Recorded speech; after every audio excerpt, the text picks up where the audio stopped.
এবার মালদা স্টেশনের ছবি দেখাবো। অতি গুরুত্বপূর্ণ মালদা টাউন স্টেশন, সেখানে ছিল 52টা সিসি ক্যামেরা। সেই সিসি ক্যামেরাগুলো সব কটা অচল। যাত্রী নিরাপত্তা নিয়ে প্রশ্ন।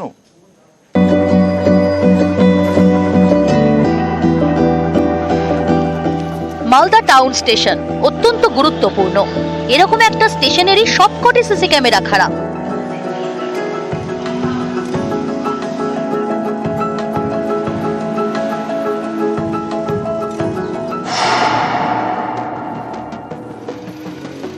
মালদা শহরের মালদা টাউন স্টেশন। এই স্টেশনে রয়েছে 6টি প্ল্যাটফর্ম ও স্টেশন চত্বর মিলিয়ে মোট 52টি সিসি ক্যামেরা। সবকটা ক্যামেরাই বিকল।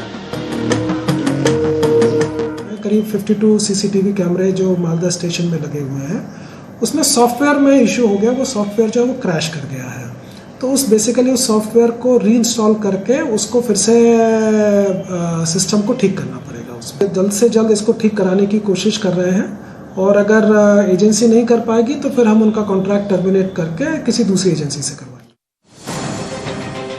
মালদা অত্যন্ত গুরুত্বপূর্ণ জেলা। এই জেলার স্টেশন আরো গুরুত্বপূর্ণ। ট্রেনে উত্তরবঙ্গ ও দক্ষিণবঙ্গের মধ্যে যাতায়াত করতে হলে মালদা টাউন স্টেশনের উপর দিয়েই যেতে হয়।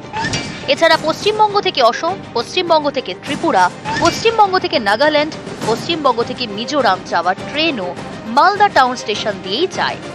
এই স্টেশন দিয়ে রোজ 70টির বেশি দূরপাল্লার ট্রেন যায়। রোজ 20,000-এরও বেশি যাত্রী যাতায়াত করে। এই গুরুত্বপূর্ণ স্টেশনেরই সবকটি সিসি ক্যামেরা খারাপ।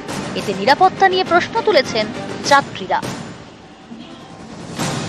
সিসিটিভি না থাকলে কার কখন কি হয়, কোথায়, এটা তো ছোটখাটো স্টেশন না, বড় স্টেশন, সবসময় লোকজন চলাচল করছে। কর্তৃপক্ষকে দেখতে হবে এটা অতি সত্বর যাতে ঠিকঠাক করা হয়। মালদার বিভিন্ন জায়গা বর্ডার এলাকায় পড়ে। বৈষ্ণবনগর, হবিবপুর, বামনগোলা এবং ইংরেজ বাজারে রয়েছে ভারত বাংলাদেশ সীমান্ত। হরিশ্চন্দ্রপুরে পশ্চিমবঙ্গ বিহার সীমানা। মানিকচকে ঝাড়খণ্ডের সঙ্গে সীমানা। রাজ্যে সম্প্রতি একাধিক অনুপ্রবেশের অভিযোগ উঠেছে। মুর্শিদাবাদের ওয়াকফ অশান্তিতে উঠে এসেছে বহিরাগত উস্কানির অভিযোগ। এরই মধ্যে মালদা টাউন স্টেশনে সব সিসি ক্যামেরা খারাপ। এতে অনেকেই উদ্বিগ্ন। সুন্দর সুন্দর করে স্টেশনের গেট তৈরি করছে, তো খুব দুঃখের ব্যাপার। এক তো হচ্ছে টাকা ইনভেস্ট করছে, 2 নম্বর হচ্ছে টাকা ইনভেস্ট করার পরও কেন আজকে চালু হচ্ছে না। মালদা থেকে লিপেশ লালার সঙ্গে সেবক দেব শর্মা, নিউজ 18 বাংলা।